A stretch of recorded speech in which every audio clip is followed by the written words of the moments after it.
Hi, I'm Bill Kristol. Welcome back to Conversations. And I'm joined again by my colleague at the late lamented Weekly Standard, Andrew Ferguson, author of so many excellent articles, which you can still read, luckily, in the archives at weeklystandard.com, some of which were collected, including articles you did earlier in your fine book, Fools' Names, Fools' Faces. That's right. And then the great book on Lincoln, Land of Lincoln, and Crazy You, your tribute to our excellent institutions. A love letter to higher education. Yeah, so many of your pieces are love letters to your subjects, you know. Anyway, you should certainly all read Andy's work, but here we're going to talk about the state of our culture. It's probably a combination of it's crazier and we're saner, or that's good. It's dumber and we're wiser. Although I doubt that very much. Actually, at least I'm that much wiser. The to use a word I hate, the parameters of the everything has changed, and what's permissible, what's understood as commonplace, what's considered extraordinary, what's out of bounds, what's mandatory, obligatory. So many things are simply a matter of etiquette now that never would have been before, and a lot of matters of etiquette from 30 years ago are now considered offensive to one degree or another. The great change has been what was in train by the time we came here in Washington, is the rise of identity politics, which has filled lots of different kinds of vacuums intellectually, I think, and sort of substituted for a politics that was grounded more in, let's say, economic realities or cultural realities and those sorts of considerations. Yeah, so that's interesting. I hadn't really thought of that as the key element. Explain that. I mean, what, as opposed to ideas, or, I mean... Well, you started to see it. I guess the groundwork was laid in the infamous phrase, the personal is the political. And I've noticed, this is slightly off the subject, but not quite. It's an extension of the subject. I've noticed in watching people speak, people, when they were just sort of talking off the cuff, they'd say, well, I think that that's really not the best approach to that issue.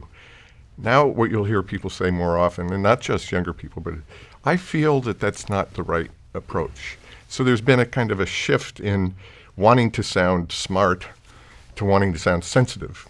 And a lot of that comes in either from or through identity politics, where everything is a matter of personal sensitivity towards people different from yourself, different being defined not as different ideas, but as a different socioeconomic background, a different cultural background, racial background. I mean, you would think the personal would be more individual, not more group identity. Right. Well, see, I think that's where a lot of people thought that was going when it started, and I think a lot of people like me who are very conservatives like me, who are kind of nostalgic for the 60s, where the political started, thought that that's where it was going, a kind of a celebration of eccentricity and individualization, individualism. One of the big pieces I did for the Standard last year was about the Summer of Love, and there was several huge exhibits in San Francisco at museums there. And when you went back and you looked at the art that was created right there at kind of the dawn of the 60s. This is this pop art. The Summer of Love itself. It was 67, I should 67, say. yeah. And of course it quickly went down the tubes, but a lot of the art and of course the music, but the fashion was highly individualistic. It was expressive, but also disciplined in the kinds of art that resulted from it. And you really got the sense like, wow, there's a lot of crazy people in charge, and this is great. When that started to go bad, it was replaced by this really kind of humorless, unexuberant, deadening identification of groups. Of you're in your group, and so the idea of diversity wasn't diversity of ideas. It wasn't diversity of approaches to life, or it was diversity of very strongly defined groups. And I mean, I wonder, did that have to happen, or was there a key moment? I don't know. I've thought about that. Was there something built into it at the very start that led it to this point. I don't necessarily think so. I don't know quite what the intellectual origins of all that kind of pre-hippie or early hippie kind of thinking was. But clearly there was something destructive that entered into it and that had this deadening effect. I mean, I suppose you could say, from a sort of Tocqueville point of view, that these assaults on conformity and all that in the name of individuality, end up in a democracy or in a modern democracy not really being about individuality. Right, because people tend to coalesce and join a group, and I think that's a very deep insight of his. And which groups strike you as, I guess feminism was a huge part of this? Yes, right. Well, I have been thinking a lot about the new congressman who everybody is thinking a lot about and talking about, Alexandria Ocasio-Cortez from the Bronx in Queens, who's 29 years old, the youngest member of Congress, and proudly identifies herself as a feminist and as a long list of other things. And I noticed on one of her, I guess it was a Twitter feed, one of the respondents to her Twitter feed said something like, if it weren't for AOC, which is her initials, obviously, what people call it, I never would have heard about feminist intersectionality. And I was thinking, well, now there's an argument against a Twitter feed if I ever heard one. But it's intersectionality, which there are many people who can speak about that more eloquently than I can, and you've talked to like Christina and others,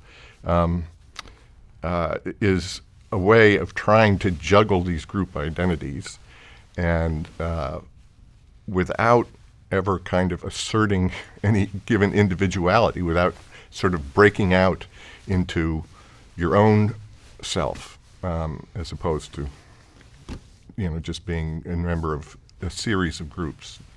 Yeah, I hadn't really focused on intersectionality. It always seemed like this wacky thing from the academy, but I guess you're right. It's a very clever way, in a sense, of doing justice to the fact that people are parts of several groups and letting them be claimed to be or take pride in being parts of several groups without privileging one over the other, I guess, but about, as you say, without above all letting them just be individuals. Right. And I think you can privilege one over the other, but it's a shifting privilege. You can't. It depends on circumstances whether you get to be a feminist before you're a Latina, or a trans person before you're Hungarian or whatever.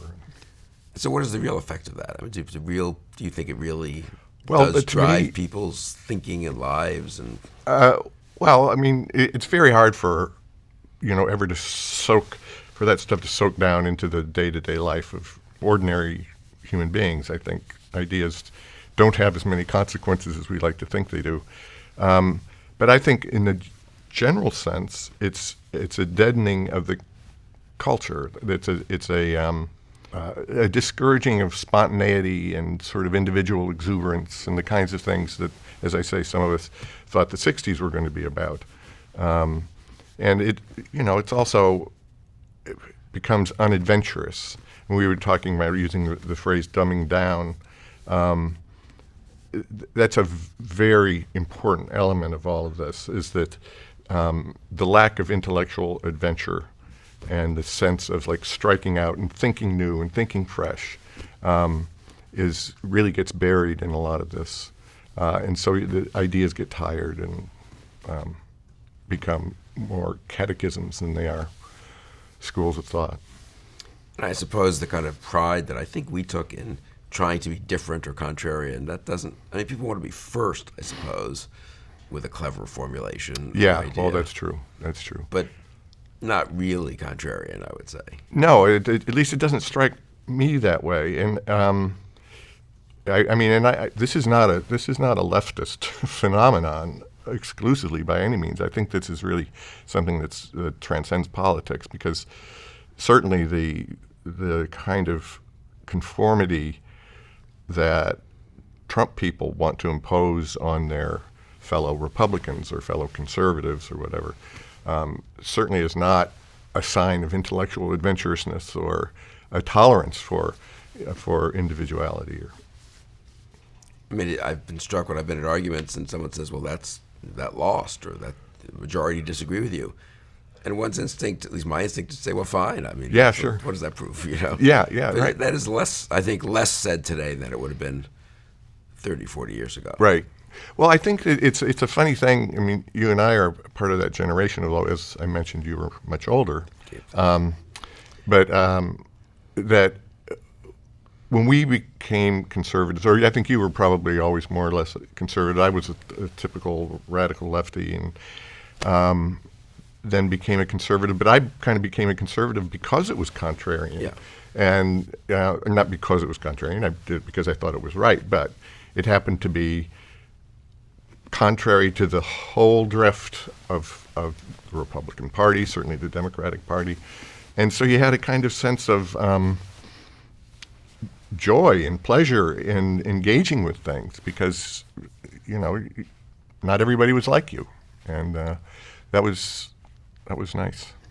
Yeah, no, it's certainly, even in my case, in high school, it was Right. the late 60s, and everyone was on the left, and I just thought it was silly. I mean, Yeah. this is the greatest generation ever. We know much more than our parents. It's like, really? Yeah. My classmates don't know anything, Right. Well, it came to me in graduate school the way it did with a lot of people. I mean, hanging around the faculty lounge or going out for beers at the end of the day, and you just like, I know what you think, and I know what you think, and I know what you think, because what you think is what he thinks and what she thinks. And it was just sort of, it's like, come on, can't we mix it up? And I'll never forget one time, this is, I guess, in 81 or 82, a bunch of us, I was in graduate school at the University of California, in the Graduate Theological Union in Berkeley, and we were kind of going on about agreeing about politics and patting each other on the back for being so smart.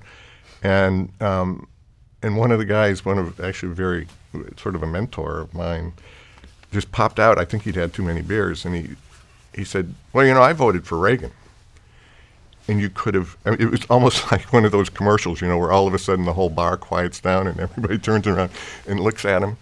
And I tried to be appalled, and I think all of my other colleagues were appalled, but deep down inside I thought, wow, that's cool. How did you have the nerve to do that or to say it? I don't know. I just see much less of that nowadays than of people wanting to just pipe up. And I do think people don't understand, if you weren't around then, how much of the appeal of conservatism was that. For people, if you were intelligent, you saw that the cliches of the left were somewhat stultifying and outdated and just false about history or about economics. And unworkable, yeah. Yeah. Buckley captures that well in his spirit, I think. Yes, in the early, absolutely. Yeah. And he was able to coat it with a great deal of charm, which was why he became so famous and successful, I think. And so what happens to something like conservatism or liberalism when it loses that, I guess, is the question, right? I think we're seeing that. We're about to find out. The idea of liberalism kind of not really cracking up, as our old friend Bob Tyrrell said, but of kind of re-aggregating itself as this collection of people who think of themselves purely in terms of ethnicity and sexual orientation and these other categories that one wouldn't have thought were that important, looks to me like a late stage of something. It doesn't look to me like a sign of health. And certainly on the right, I think you and I agree about this, although lots of our fellow Republicans don't. I think that Trump is a dead end, and after Trump, God only knows what will happen ideologically. Well, that is a good question. What happens once the tribalism or the identity politics runs its course? Yeah. Something has to fill vacuums. And in fact, I think that one of the things about identity politics is it filled a vacuum in where people couldn't resort to the other ways of being an identity. I'm proud to be an American. Well, how can you be proud to be an American if you've not heard of what we did to the Indians? Have you not heard of slavery? Have you not heard one thing after another? When people have a very superficial view of their history, those kinds of traditional forms of identity are foreclosed to them. So all of a sudden it becomes a matter of, who you like to sleep with or something. Yeah, no, that's interesting. So you think that the more traditional forms of identity, I suppose on left and right, Marxist kind of working class, Yeah, class. go away, and then you get this kind of moment of individualism, but it quickly becomes a new form of identity. Yeah, and it's a kind of sort of a sort of slavery, actually.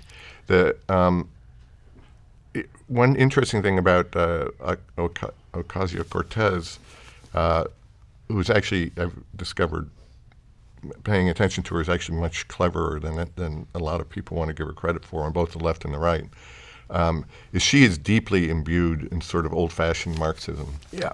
And she loves class talk.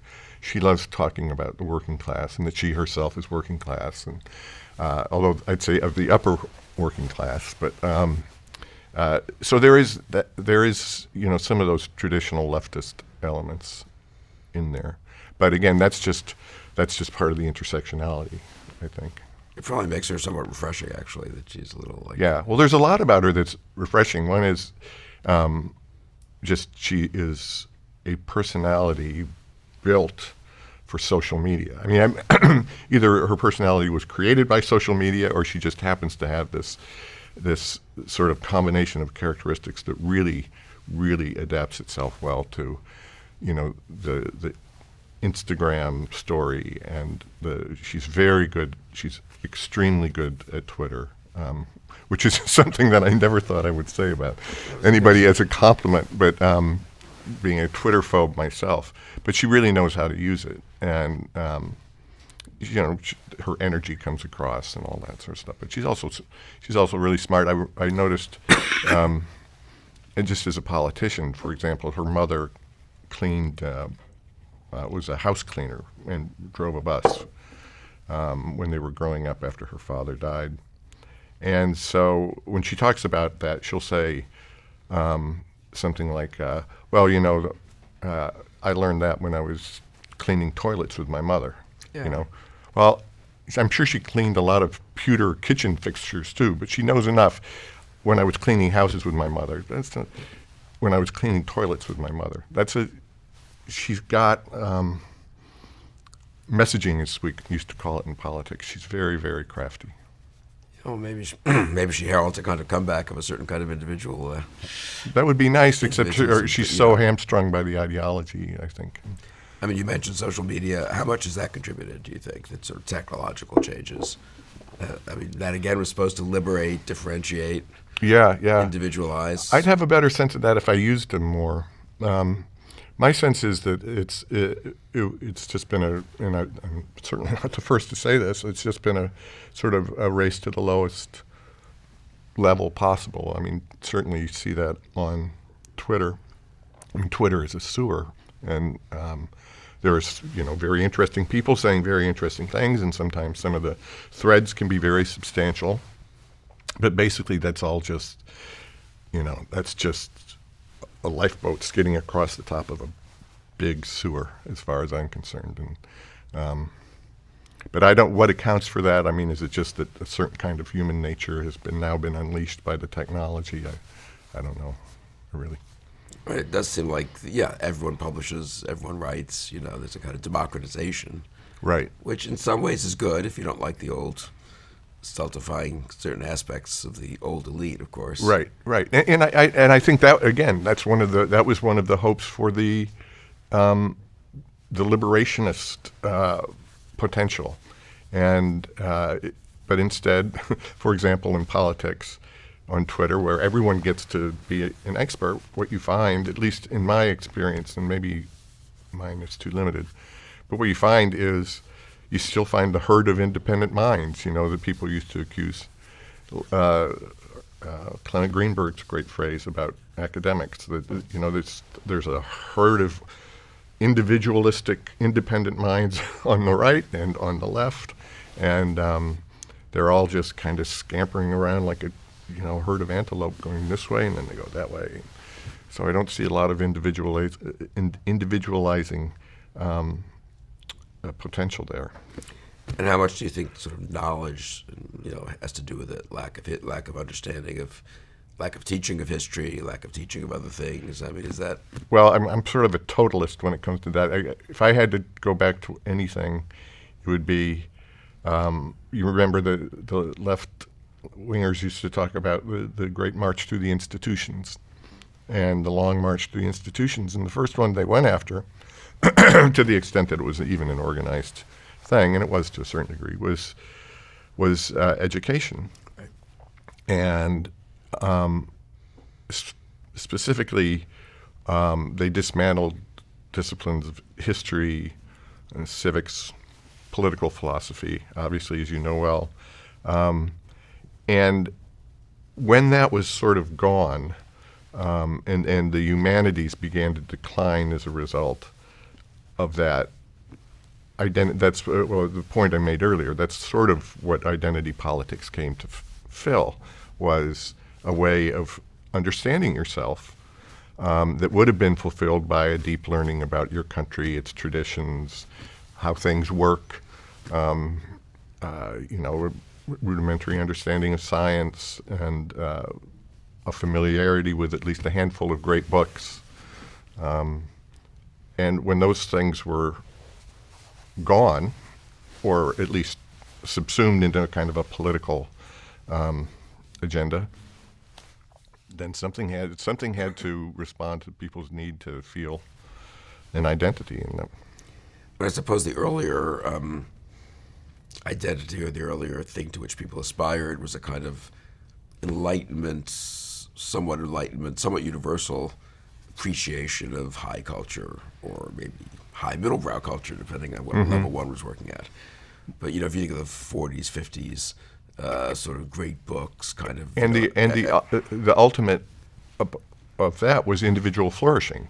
I mean, there was a point to the great books, the familiarity with it. There was a reason to understand the history, not only of your country and your civilization, but other civilizations. It was because it was liberating, and it was individualizing. Once you kind of had that base, you could be who you were supposed to be. I mean, I'm not saying it was like a self-help thing, but that is one of the consequences, or was one of the consequences held out by people who believed in classical and liberal learning, was that this is the way you become a flourishing human being.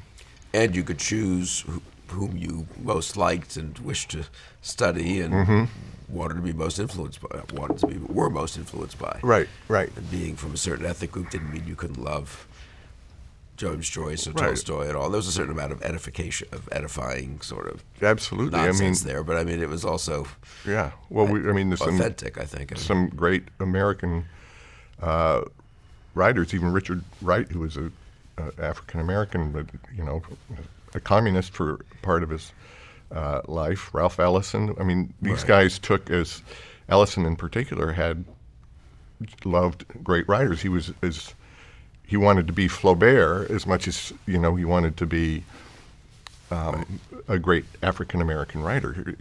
He didn't see any limiting in that aspiration to want to be somebody, regardless of whether they were French or American or black. Du Bois, who was a communist, I mean, for much of his political life, has that beautiful statement about Shakespeare, which I can't remember, but something about transcending the boundaries of race and time and culture. And this is one of the things that V.S. Naipaul, who I've been reading a lot of lately, ended up being despised for, is that this was one of his, later in his life, one of his great cultural points was this kind of older point of these are liberating forces. The knowledge of Western civilization is liberating to you as an individual, not to you as a person of a certain ethnicity or race or sexual inclination or whatever. Yeah, you mentioned Naipaul, I was thinking Tom Wolfe, the late Tom Wolfe, who was a great rebel and individualist. Yes, right. But also, unleashed things which did not now look like. No, I think he was slightly abashed at that by the end of his life. He never really said too much about it, but I think he wondered where it all went. But the later novels, not all of which I've read, I should say, but hold up as models kind of a certain type of universal, someone who's studied ancient philosophy or literature. Yeah. There's sort of a certain type of human being who is not does not define himself by some identity. Right. Yeah. One of or his great trendy. heroes is in A Man in Full, who's a young working class guy who liberates himself and comes to his own individuality by studying the Stoics, and becomes quite serious about Stoicism, which I think Tom Wolfe was himself. I mean, I think he found in it his knowledge of Stoicism a leveling and gravitational pull for himself and his way of thinking. And he felt very comfortable with all of that. He wasn't religious or anything. That had no appeal to him. Yeah, I mean, I wonder how much comes back to sort of where that does for someone like me. That's all such an attractive model and those are attractive writers and interesting debates among them. That was always the point of the great books. Then there was a kind of overly earnest and edifying version of the great books, which made them all seem like they agreed with each other and that you just had to read them all and then be a good person. That was a little silly. Right.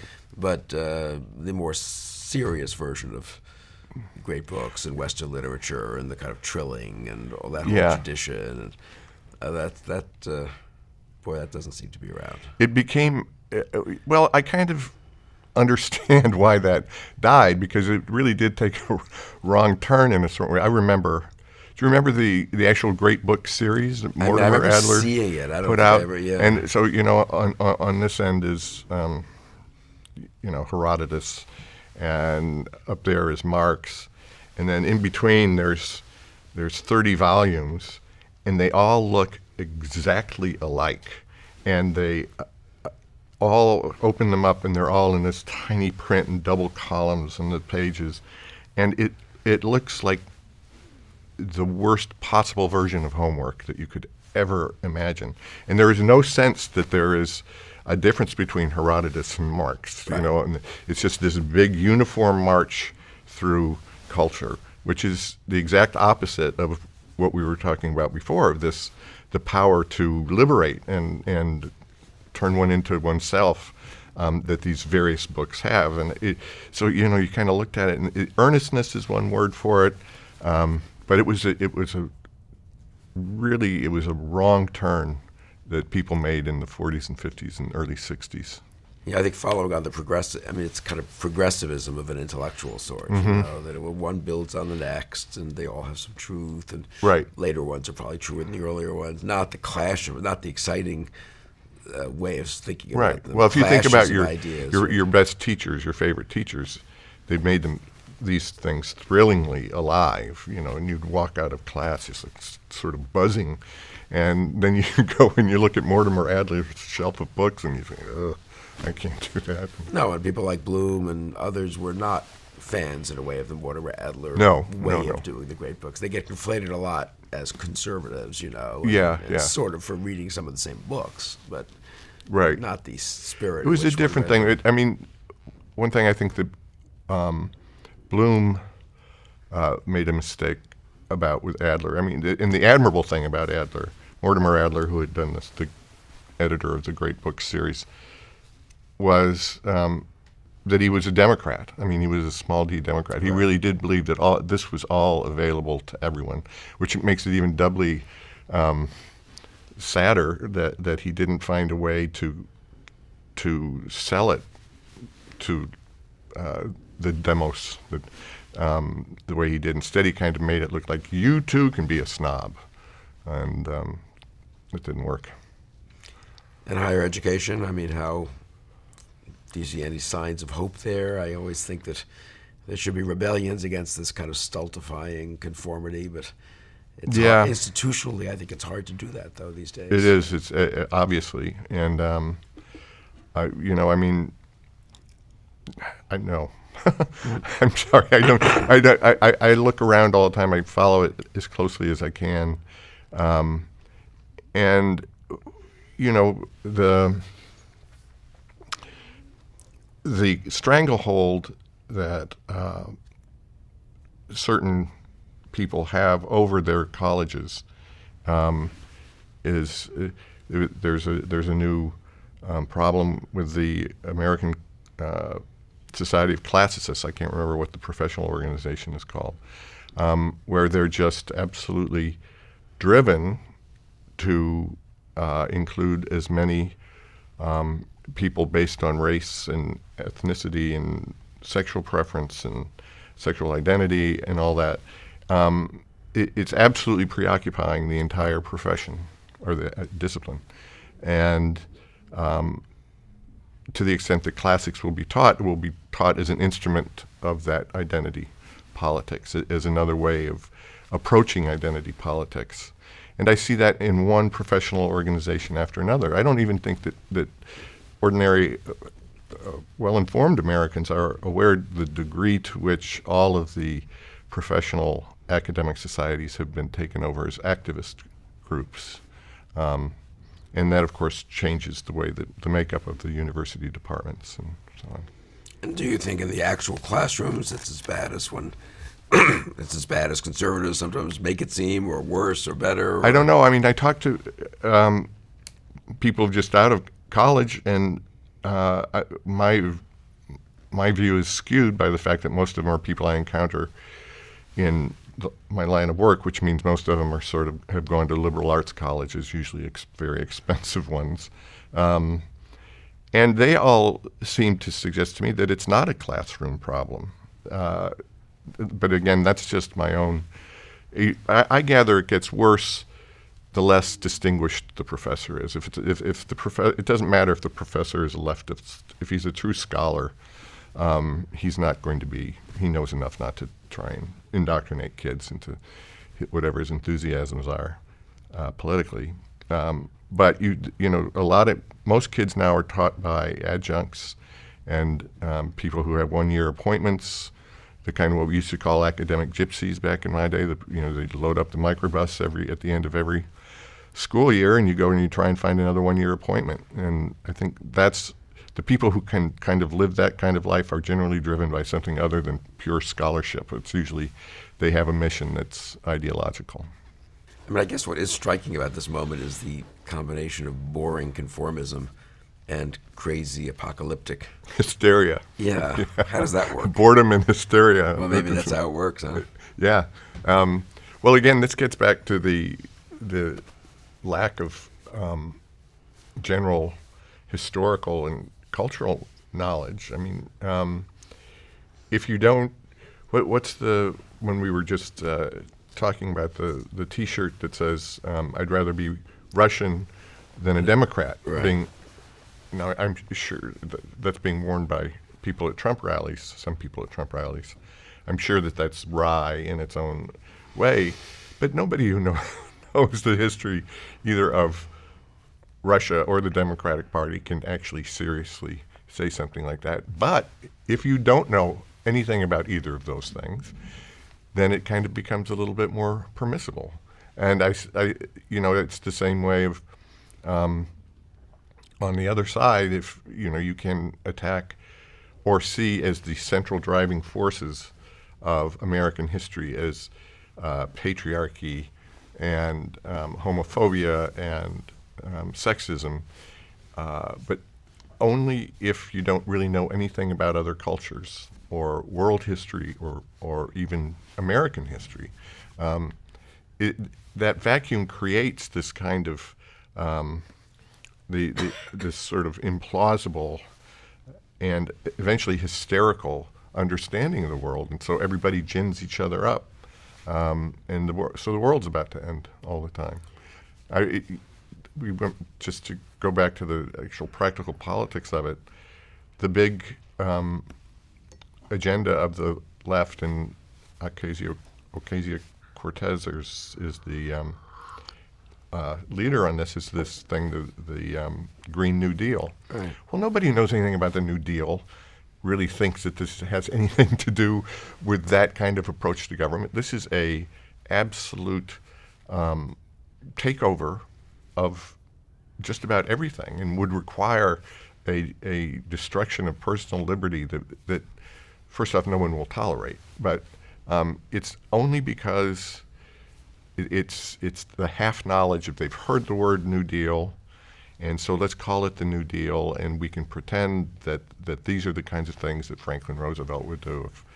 But if you really know anything about Roosevelt, if you know anything about the New Deal, if you know anything about political movements and progressive political movements in the early part of the last century, you just there are certain things that only really ignorant people can try to pull off. Yeah, I do think the centrality of history is striking, or the lack of history. I mean, I wasn't my discipline, but there's one thing you'd want people to do without the great literature, or even the political philosophy, but somehow the lack of historical perspective really makes it, leaves you at sea. I mean, you just don't know what's... And you see how hard it is for people to make sense of history because there's this sort of lack of...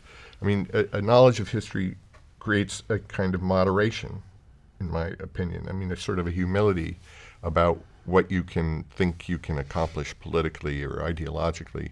And I go back to Lincoln, is such a puzzling figure to people, both on the left and the right, precisely because he was a moderate in the sense he despised extremism and tried, with great, as we know, great skill and eloquence and ultimate success, and through a great knowledge of American history and what was possible in self-government, to steer between those two things. So people can now seem to be able to only see him as a racist who didn't get it. He wasn't Thaddeus Stevens. He wasn't somebody who was an abolitionist, and which would be acceptable to us today. And on the right, he has to be a totalitarian dictator, because they don't have the historical imagination to account for the way Lincoln operated, and sometimes contradicted himself and zigged and zagged. So there's just this kind of encouragement of extreme readings of contemporary events and historical events. And extreme hopes, and then I think extreme anger, or when the hopes are frustrated. I guess. So like Obama and Trump in a way too. Yeah, it's not a ridiculous sequence in a certain way. You right. know, hope and change and frustration, and then just anger and anxiety and lashing out. Yeah, you wonder to what degree the new Democratic House members are reactions rooted in a frustration with Obama and Obama's ultimate moderation. I mean, of course, Republicans don't like to say that, but I mean, he didn't do what they desperately feared he was going to do. The great thing was Obamacare, and was terrible, but it's done. But he didn't try and socialize everything. No. And I'm sure that creates tremendous frustration on the ignorant left, people who don't get a grasp of politics because they don't have a grasp of history. And so where does this go? I mean, we're not going to suddenly give straight down the tubes. Yeah, that's us, two conservatives, getting on a little bit, discussing the future. Well, I think it's more of a problem, I think, for conservatism, in the sense that conservatism depends so much on a sense of history. Mm-hmm. I mean, the left, the reason most of us were not leftists, is that we thought they lacked that. So, I mean, practically they can do a lot of damage, but as an intellectual matter, how do you have a conservatism that doesn't appreciate historical reality? Right. And, or have a kind of a selective reading of historical reality that disorients you rather than actually places you in the situation we're in. There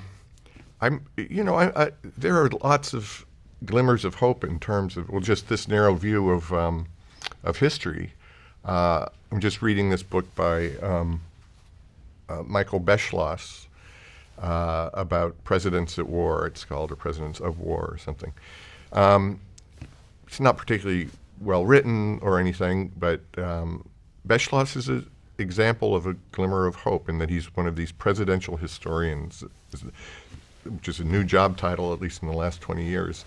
But people uncredentialed from the academy, mostly popular writers who actually want to write straight history and try and inform an intelligent public about how things worked before.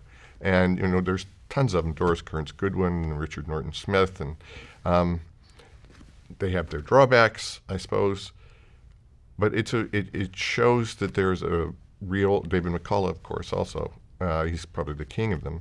It shows that there's a hunger for this, that people actually have a sense that they're missing something from their educations. And those books do exceedingly well. And I think that the people who buy them are the people who are in a position to sort of spread the good news, that in fact you can really learn a lot about your country.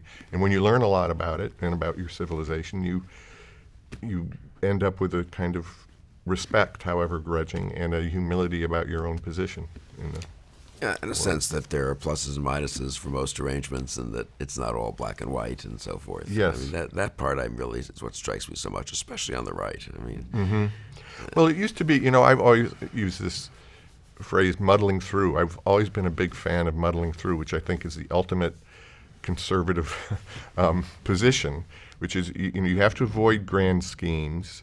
You have to keep moving. You can't just sit on the past and tradition.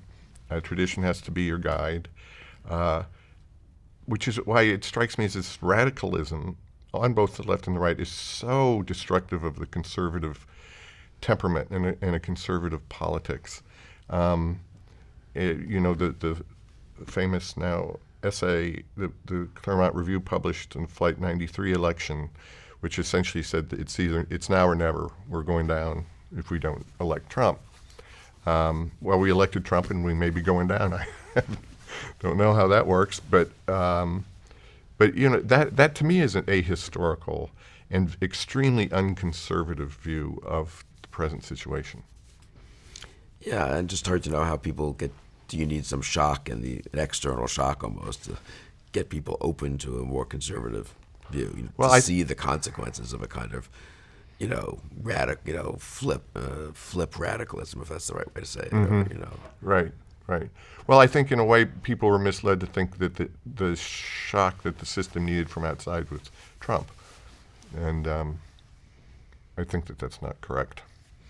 But the education system's not going to produce the solution, so it's going to have to come more. That's why I say it comes from the outside.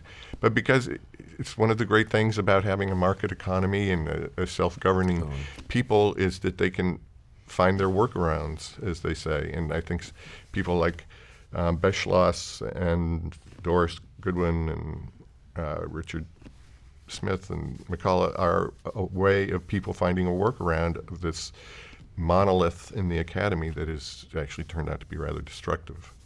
And to the degree people are mugged by reality, and some people can help explain why they're being mugged by reality, I suppose that also, offers some hope, right? Yeah. Now, it's an interesting question of whether social media can be mobilized to assist in this cause. I mean, actually, it's funny. I was just talking to somebody about this morning. Beschloss has a fantastic Twitter feed, and which I think probably rouses the curiosity of lots of people. He picks out an obscure picture of the Capitol building under construction, or the Union Pacific Railroad, and so I think social media could be handy with a lot of that. Yeah, it's sort of on this day 50 years ago, 100 years ago, and people do learn some history that way. Yeah, sure. Maybe it's too episodic. I don't know. That would be the question. I guess the other question is sort of more of a psychological and emotional question, whether people just so much want the excitement, the drama, It's funny, that in a popular culture which seems to have been built around constant stimulation,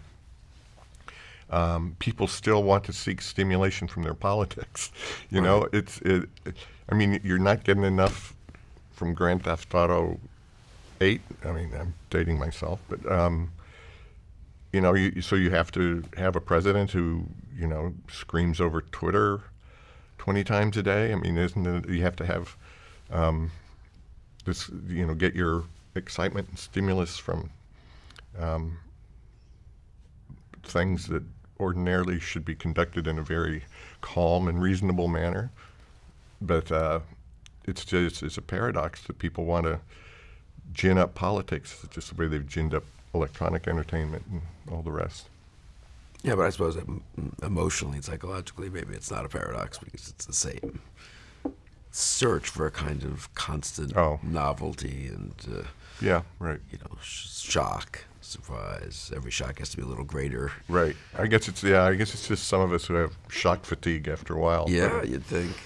But which way does that go? Does that go towards back to sanity, or does that go to Ever greater Yeah, that's the, levels of is stimulation. the successor to Trump and the successor to whatever we have on the left today, more radical versions. Well, I that think we'll probably learn a lot about that in the next 18 months to see what is going to be the Democratic reaction to Trumpism.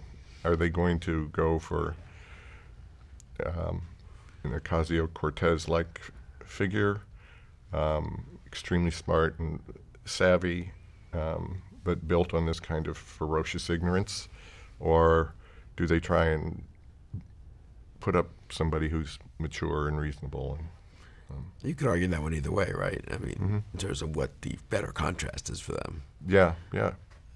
Or in terms of what's more Well, I mean, I know likely. what would appeal to me. Yeah, but I mean, right. But I'm like, But psychologically, they could either react to Trump by saying, this is nuts, we need to right. be sober and reach out and centrist, or they could say, this is nuts and we need to fight bitterly. We need our own nut. Yeah. I mean, And what do you think? I mean, just from looking at both the politics, but also the kind of intellectual headwaters of the sort of the left, and I think that there's still enough maturity left in the party that it's interesting to see how Pelosi, for example, reacts to Ocasio-Cortez, which is, okay, nice girl, condescension. Okay, oh yes, you can have your committee about the Green New Deal, and then now let's get back to our work of screwing Republicans. So if it's somebody, I mean, I never thought I'd think of Nancy Pelosi as like a this is a great stabilizing, irony, right? Yeah. either that or craziness on my part, but a stabilizing influence. And Schumer, I think, definitely is a stabilizing influence. But who knows? Who knows who's going to be voting in those primaries? California's comes first, so Yeah, early. Yeah. they're early, yeah. And then if Trump were to lose, would the reaction be to go back to a more moderate kind of politics, or? Well, I can't think that far ahead. I do expect that there will be a lot of blood on the floor in the Republican Party after he departs. The animus is so great among people. Well, you've seen this, obviously. Yeah. I'm reminded of when I first came to Washington. I met up with a man named Harry McPherson, who had been a Democratic functionary in the 50s, and as a young man was Lyndon Johnson's one of his very closest aides, and was there as Vietnam went bad, and a very loyal Democrat, lifelong Democrat, an apparatchik of the Democratic Party.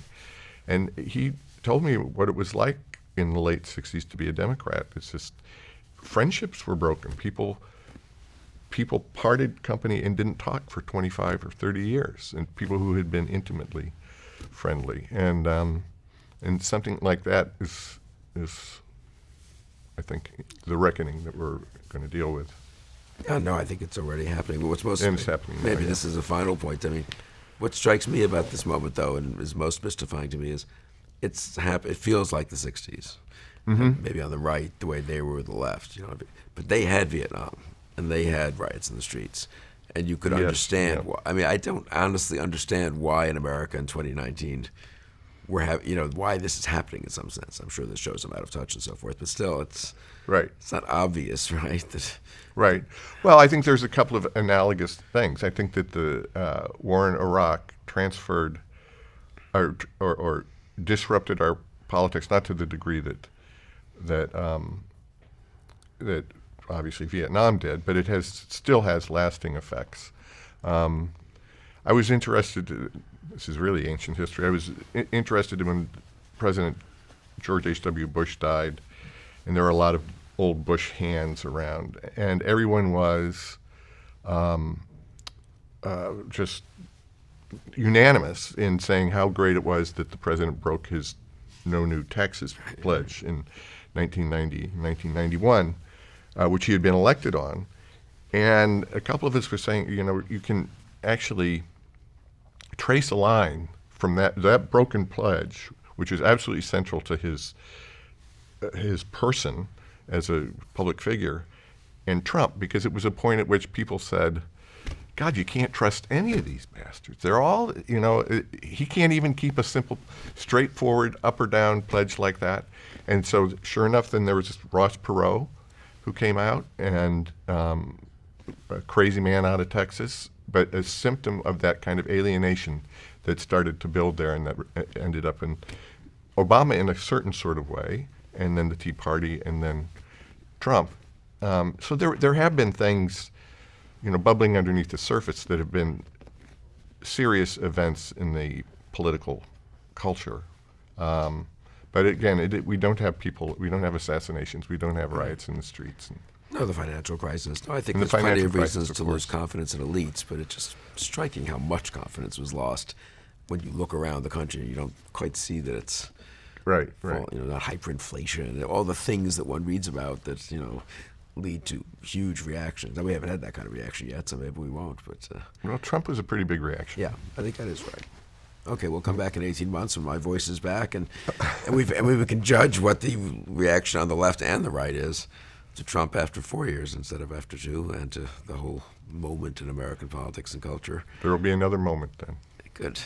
Andrew hope. Ferguson, thank you very much for joining me today. Thank you, Bill, and be sure to gargle. I will do that, and thank you for joining me on Conversations.